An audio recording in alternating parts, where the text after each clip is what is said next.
community transformation should always start from the community, by those communities mobilizing their own ideas to solve their own challenges. These communities know their problems.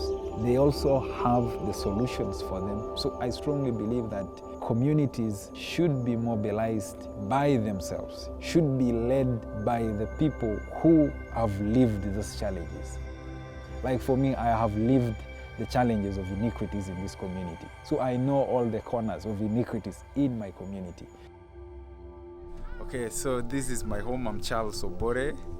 This is my village. The community is called Aterai. It's in Kumi Municipality, Southern Division. And at home here, I have my two lovely parents. This is where I was born from, and this is where I'm going to be buried. This is a place where I have suffered, but this is still a place where my kids are going to grow up from. This is going to be their home. They are going to live in this community.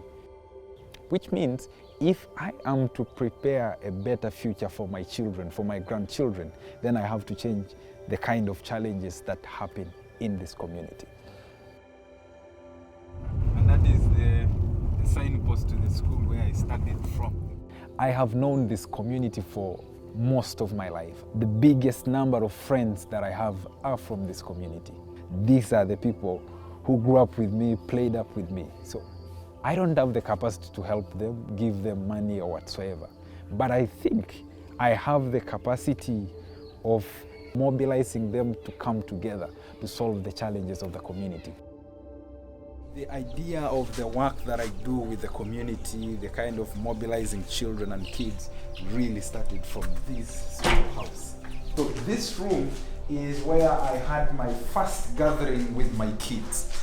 It was a holiday time. After working with Teach for Uganda, I realized that there were kind of more ideas that I've learned from there that I can use them to implement them in my community. I help my kids to learn. So I mobilize kids in the community. They come, we sit down here on the floor, and I do teach them some bit of reading, arithmetics, and so forth. So this house in holidays attracts more than 300 kids within the community. I believe this house is really a historic place, not only for me, but it's a historic place for my community, because this is where the idea of mobilization and bringing the community together really started from. So we are thinking of building up a center where knowledge can be generated and where ideas can be executed. And we are calling it CBI Innovations Academy. CBI simply meaning communities beyond imagination. Imagination is a powerful thing that communities can use in order to build their vision. Like close your eyes and look for what you think you would really want to be. I really believe that imagination takes you to places. Mobilizing collective leadership in the community is not an easy thing. But I think the first important thing is when you're mobilizing collective leadership, there should be a focal point where everyone's idea can easily resonate, where every individual can believe, every individual can approach to. That focal point is the individual.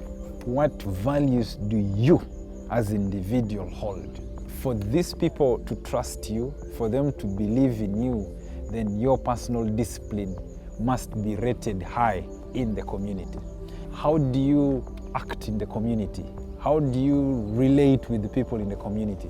Are you a person who is believed to be humble, someone who is interested in learning from other people? So when you have that personal discipline as an individual, then it's easier for you to connect to them. Like now here in my community, I look at myself as a focal point.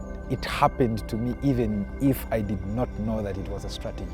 That one, the community knows that Charles has succeeded in his education.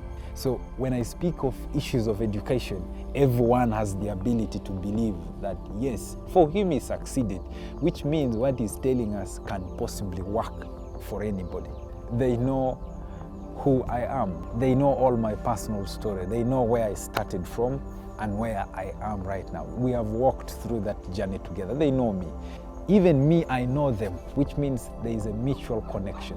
We speak with integrity, with a personal connection. When you have that focal point, number two is now for you to surround yourself with individuals who believe in you, individuals who believe in the idea, people who live the challenges, people who think those challenges can be solved. They could be your friends, long-time friends, people whom you can easily say, look guys, can we do this? And they can easily come. From you, the focal point, you have now attracted individuals who believe in you, the young people. The third circle would now be the community leaders, people who the community hold as people of substance. They may not be holding formal leadership position, but they may be holding respect in the community. So when you get connected to these leaders, they make your work more easier. Because a clan leader can say, okay, if you have that project, tomorrow we are going to have a clan meeting. So you can come and talk to my clan. They help you to reach out. But also, they help me to think through my ideas before I take them to the community. They advise you that, you know, Charles, if you do it like this, the community might resist it because of this. When those ones, now the community leaders, buy into your ideas, then that gives you the opportunity to go into the fourth layer, the community itself. Because now there, one, you have your personal brand as individual, which is focal. Two, you have your friends who know you, so they can easily sell out your idea that that's my friend, he's doing this, I've been with him, so they can easily explain your previous story to the community. Three, you now have the community leaders who now not only speak on your behalf, but they speak on their authority and capacity as community leaders. Now, when they spread that gospel to the community, they now buy it as a community idea. It's not about Charles, but it's about us. The other person is talking about it, this leader is talking about it, cultural leaders are talking about it, the church leader is talking about it. So it becomes a community idea and it becomes more simple. But the fifth layer are the children. Children hold a very powerful force in mobilizing the community. In most of the projects that I have done, I have always not left out the children, because the young people still have an open mind that anything can be possible. How do we mobilize this young generation, these young people?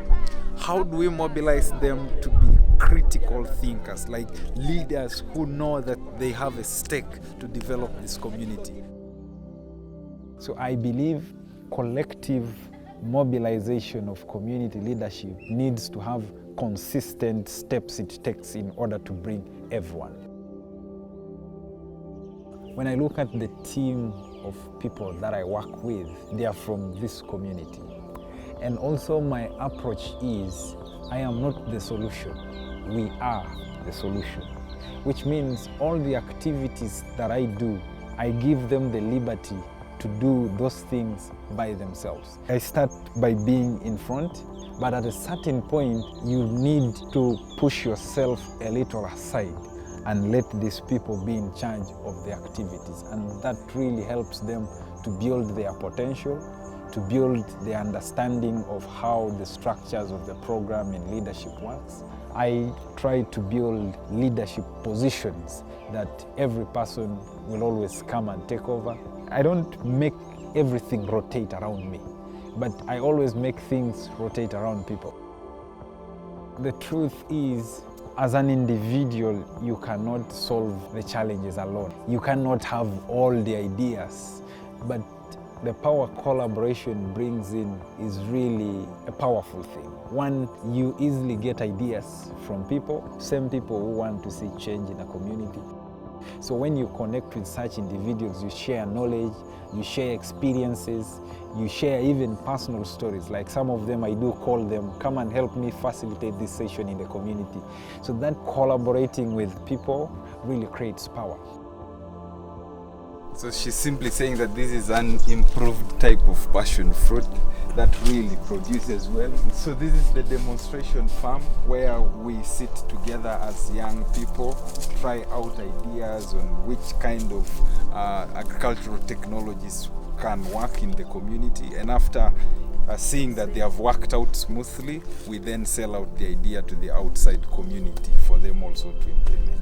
For him, he dropped out of school, but he still had the knowledge of farming, agriculture. So this helps him take his kids to school, feed them, and do quite a lot of developmental activities. So I'm advising my fellow youth that let them also think another alternative. There's agriculture. Do agriculture.